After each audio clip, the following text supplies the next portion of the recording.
Kiba kanyu kamen sip Shwa ba pertekan wai Kiba ladon hat ngir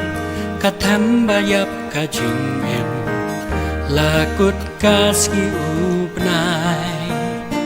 Sngau ba pertekam mentoy Satang haki jing tuai Dadonut bajingam ngipa shala utrai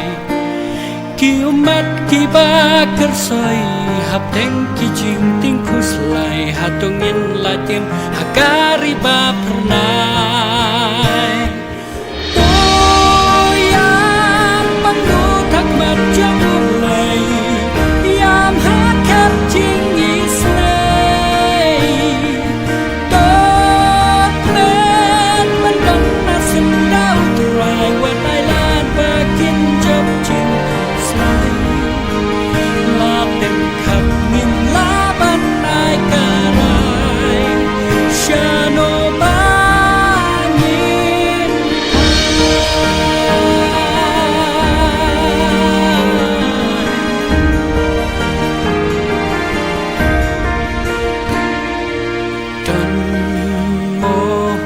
Kiba suting kamen sip Yo pa pertekan wai Kiba ladon jing spir Hakep jong ki jing jenjar Baladum ka jing syai